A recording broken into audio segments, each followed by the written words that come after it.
እኔ እኮ ኢየሱስን ወደዋለሁ እንዴት ነው ጥዬ መመጣለኝ? ኢየሱስን ጥለህ እንዳትመጣለህ።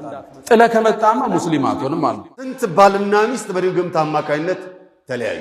ስንት ጤናማ ሰዎች አልጋ ላይ አረፉ። ምርት ክፍያ የተሰጡ ዶሮዎች ኬንያውያንን እያነጋገረ ነው። የልጅ ልጆቻቸውን ትምህርት እንዳያቆሙ በሚል አስገራሚ መስዋዕትነት የከፈሉት አያት መነጋገሪያ ሆነዋል።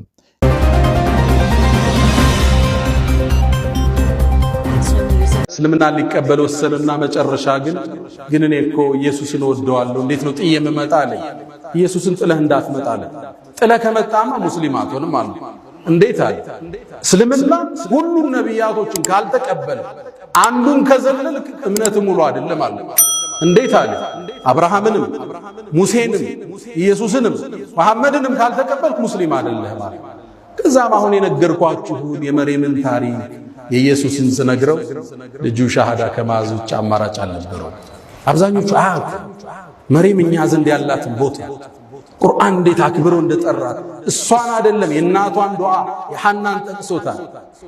የአባቷን የቤተሰቡን ስም ምዕራፍ አርጎታል። አለ ዒምራን የኢየሱስን ተአምር ንገረው። አለ ዒምራንን አልፈ ሱረቱን ኒሳ አልፈ ሱረቱል ማኢዳ ትገባለህ። እሱ ስለ ኢየሱስና ስለ ሐዋርያቶች ነው የሚያወራው። አላህ ከሰማይ እንዴት ማዕድ እንዳወረደላቸው ሱረቱል ማኢዳ አያውቁም። አብዛኛው ሲያውቁ ግን አሁን እየጎረፉ አልሐምዱሊላህ ረብል ዓለሚን። ሌላው አራተኛ የምናወሳው በዚህ ኹጥባችን ላይ ከመርየምና ካለ ዒምራን ታሪክ የምንማረው የነቢዩን ሰለላሁ ዐለይሂ ወሰለም መልእክትን በትክክል የማድረስ ከፍታ ታየዋል። ነቢዩ ታማኝና እውነተኛ ናቸው። በለገ ሪሳላ መልእክቱን አድርሰዋል። ስለ መርየምና ስለ ልጇ የተናገሩት ሐዲስ ተአማኝነታቸውን ይገልጣል። ምን አሉ? ማሚን መውሉድ አሉ። ቡኻሪ ላይ አቡ ሁረይራ ባስተላልፍ ዘግብ ማንም ሰው እኮ አይወለድም ሸይጣን ሲወለድ ሆዱን የነካው ቢሆን እንጂ የቆነጠጠው ቢሆን ያን ያለቅሳል። መርየምና ልጇ ሲቀሩ ማንም ማለት ነቢያቶችን ሁሉ ማለት ሩሱሎችን ሁሉ ራሳቸውን አላካተቱ። አው ነብዩ ከመርየምም ከዒሳም በደረጃ ይበልጣሉ። ነብዩላህ ኢብራሂምም ይበልጣሉ፣ ሙሴም ይበልጣሉ። ግን እቺ በእናቷ ስፔሻል የተሰጣቸው ሽልማት ነብዩ ራሳቸውን አላካተቱ። ስታስተላል በውሸት መድመቅ የለብህ። ያልተሰጠህን ወደ ራስ መጎተት የለብህ። የነብዩ ሰለላሁ ዐለይሂ ወሰለም የአማና ጥግ እዚህ ሐዲስ ውስጥ ታገኘዋል። ማንም የተወለደ ያደም ልጅ ሸይጣን ሆዱን የነካው ቢሆን እንጂ መርየምና ልጇ ሲቀር እኔንም አላሉ ነብዩ አለይሂ ሰላም። እውነተኝነት የእስልምና የከፍታ ምንጭ። አንዴ ነብዩ አለይሂ ሰላቱ ሰላም ልጃቸው ሞተ። ልጃቸው ሲሞት ፀሐይ ተጋረደች። ሰሃባ ሁሉ ደነገጠ። የነብዩ ልጅ እኮ ስለሞተ ፀሐይ ተጋረደች። ያንተ ነብይ እውነተኛው ነብይ ሚንበር ላይ ወጡ። እናንተ ሰዎች ሆይ ፀሐይ የአላህ ተአምር ነች፣ ለአንድ ሰው መወለድ ወይም መሞት አትጋረድም። አንድ ትልቅ ጳጳስ ይህን ታሪክ ሰማ፣ እስልምናን ተቀበለ። ለምን ነው ታውቃላችሁ እንዴ? ይሄን እድል አግኝቶ ውሸተኛ ነብይ ቢሆን ያካብደው ነበር። ይሄ ፀሐይ አይደለም ሌላ አርሽ ላይ ተፈጥሯል ብለህ ነው የምታካብድ አይደል? በጭራሽ በእኔ ልጅ መሞት አልተጋረደም። እውነተኝነት ነው እስልምና ላይ የሳባቸው። ኦሪየንታሊስቶች አሁን በነብዩ ላይ በእስልምና ላይ ትችት የሚጽፉት ብዙዎችን ያሰለማቸው አንድ ክስተት አለ። እዚህ መንበር ላይ ያወሳ ነው ሐዲሱል ኢፍክ። እናታችን አይሻ ዝሙት ሰራች ተብሎ ተወራ። ሲወራ አላህ መልስ አልሰጠም። ለአንድ ወር ሙሉ ወህዩን ዘጋው። ጅብሪል አልወረዳም። ሰሃባው ታመሰ፣ ነብዩን ተረበሹ። ትርምስምስ አለ ወሬው ሁሉ። ኢዝ ተለቀውነሁ ቢአልሲነቲኩም እዛዛ ተቀባበሉት። ወር ወህይ ዘጋል። አንድ ኦሪየንታሊስት ምን ይላል? ነብዩ ነብይ ነው ነብዩ መሐመድ ይላል። ምክንያቱም በዛ ውጥንቅጥ ውስጥ ገብቶ ያለ ቁርአን ከኪሱ ቢሆን ኑሮ ልባት ሰጥቶ ይቋጨው። ወር ዝም አሉ። ዜና አልመጣም። ምን ይደረጋል? ይሄ ለሳቸው እውነተኝነት መገለጫ ነው።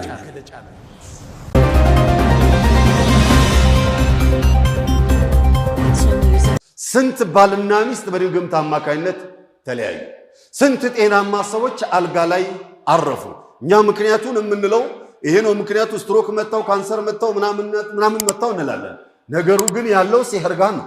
ባለፈው ስለ አይን እንዳወራ ነው አሁንም ሲህር ጋር ሊኖር ይችላል ላኑዓሚም ሁሉንም እያለን አይደለም ግን ሊሆን ይችላል ኢዘን በሲህር አማካይነት በጣም ብዙ ሰዎች ከስራ መድረካቸው ተሰናብተዋል ከትምህርት ቤቶቻቸው ተባረዋል ካሉበት ማዕረግና ደረጃ ተባረዋል ከነበሩበት ጤናማ ህይወታቸው ወርደዋል ከቤተሰቦቻቸውና ከልጆቻቸው ተለያይተዋል አይናቸው አካላቸው ጎድሏል فلذلك በዚህ ደረጃ የከፋን ተግባር እስላም ያላወገዘው እንደሆነ ማን ሊያወግዘው ይገባል ተብሎ ይገመታል ساحر كافر ነው بالله عز وجل كما قال سبحانه وتعالى وما كفر سليمان ولكن الشياطين كفروا يعلمون الناس السحر سحر لمار بالله مكاد አለበት ቁርአንን ማዋረድ አለበት የሚያዋርደው ይሄኛው ሳሂር አንተን ሲያስተምር ሌላ ነገር ነው የሚያዝህ ይሄኛውንም ሲያስተምር ሌላ ነገር ነው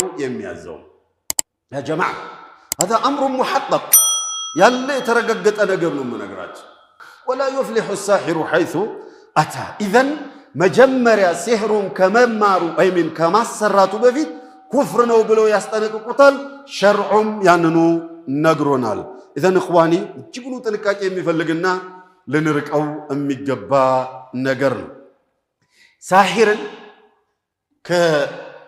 ከራቂ ሩቃና ሲህር ይመሳሰልብናል እኛ ሩቃ ለሚያደርጉ ወንድም እህቶቻችን ክብር አለን ሩቃው ሸርዒ ከሆነ ሩቃው ሸርዒ ካልሆነ ደግሞ የአላህ አማና ስለሆነ ግልጥልጥ አድርጎ መንገር የግድ ይለናል በምን እንለያቸው አንተ አመመህ እኔ አመመኝ ቤተሰብ ታመመብን ሄድንና ሩቃ አድርግልን መድኃኒት ስጠን ብለናል በምን እንለየው ሸርዒዩንና ይሄኛውን የሲህሩን በምን እንለየው ያላችሁ እንደሆነ መገለጫዎች ከመገለጫቸው ውስጥ አንዱ ድግምተኛ ወይንም ጠንቋይ የመጀመሪያ ጥያቄ የሚጠይቅህ ስምህን ነው የትኛው መስሪያ ቤት ከሄድክ የምትጠየቀው ስም ሲደመር የአባት ስም ነው ሳሂር መስሪያ ቤት ካልሆነ በስተቀር የምትጠየቀው ስም ሲደመር የእናት ስም ነው የእናትክን ስም ጠየቀ የእናትሽን ስም ጠየቀ ማለት فهو ساحر او كاهن ከሁለት አንዱ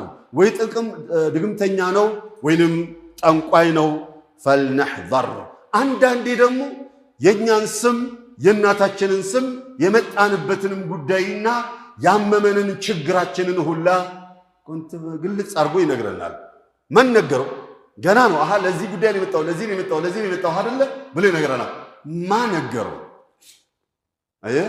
ማን ነገረው አንዳንዴ ሁለት አይነት አሰራር አላቸው ግልጽ እንዲሆንልን ልክ እንደመጣ ውጭ ላይ ጋርድ መሰል ነገር አለ በሰላም መተነው ከመተነው ምን ችግር አለ እንደዚህ ያለ አብሽር እሳቸው ጋር መብት ያጣጣል ብሎ ጉዳይን ይነግራል ከዛ በስልክም ይሁን በኢሜልም ይሁን በሜሴጅም ይሁን ኦር በአካል ሄዶ ስለዛ ሰውዬ መረጃ ይሰጣል አለቀ ከዛ እንዲመተነው ሲባል ገና እኮ ስሜን ሳልነግረው ራሱ ነገረኝ እኮ ቄሱ ኦር ቃልቻው ብለን እንላለን አንደኛው አሰራር ይሄ ሁለተኛው አሰራር በጂኒ ይታገዛል ይሄ ሰው የመጣው ከዚህ ነው ለዚህ ዓላማን የመጣው ለዚህ ዓላማን የመጣችሁ ብሎ ይነግረዋል ኢዘን እነዚህ ሁለቱ መገለጫዎች ናቸው አንዳንዴ ሚስ አንደርስታንዲንግ ይመጣና የኢንፎርሜሽን መጋጨት ይመጣና ስለዚህ ሰውዬ የተነገረውን ስለዛ ሰውዬ የተነገረው መስሎት ልክ ሲገባ እንዲሆነ ነው የመጣው አይደል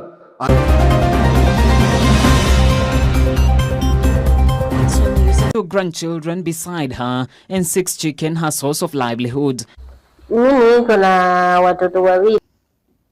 ለትምህርት ክፍያ የተሰጡ ዶሮዎች ኬንያውያንን እያነጋገረ ነው። የልጅ ልጆቻቸውን ትምህርት እንዳያቆሙ በሚል አስገራሚ መስዋዕትነት የከፈሉት አያት መነጋገሪያ ሆነዋል። ከቀናት በፊት ሆማ ባይ በምትባለው የኬንያ ግዛት የሚኖሩ አንዲት አያት ልጅ ልጆቻቸው ትምህርት እንዳያቆሙ በማሰብ ያደረጉት ነገር የኬንያውያንን ቀልብ ስቧል። እኚህ ሴት በችግር የሚያሳድጓቸው የልጅ ልጆቻቸውን ለማስተማር ያላደረጉት ነገር የለም።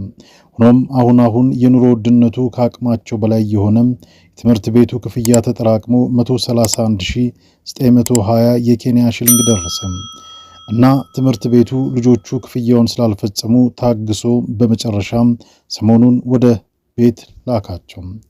እስከ ዛሬ ድረስ እንደምንም ብለው እያስተማሩ የቆዩት አያት በውዝፍ ክፍያ ምክንያት ከትምህርት ቤት እንደተመለሱ ሲያውቁም ቢያንስ የተወሰነ ክፍያ ለማቃለል ያስችላል ብለው ያሰቡትን ነገር ይዘው ከልጆቹ ጋር ወደ ትምህርት ቤት ሄዱ። መክፈያው ቢሮ ገብተው የልጆችን የትምህርት ቤት ውዝፍ ክፍያ በአንድ ጊዜ መክፈል አልቻልኩም፣ ግን ለጊዜው ትምህርት እንዳያመልጣቸው የተወሰነ ክፍያ ለማቃለል ነበር የመጣሁት ብለው ጠየቁ። የፋይናንስ ክፍሉ የሴትዮዋን ንግግር ከሰማ በኋላ የተማሪዎቹ ክፍያ 131920 ሽሊንግ ደርሷል፣ አሁን ምን ያህሉን ለመክፈል ነበር የመጡት? ምን ያህል ገንዘብ ይዘዋል ሲል ይጠይቃል። አይ ገንዘብማ አልያዝኩም ይላሉ አያትየው። ማለት ታዲያ ምንድን ነው የያዙት? እርግጥ በጥሬ ገንዘብ የለኝም ግን አሉና ይዘዋቸው ወደ መጡት 6 ዶሮዎች እያሳዩ፣ ግን እነዚህ ዶሮዎች ራሴ ያረቧቸው እንቁላል ጣይ ዶሮዎች ናቸው።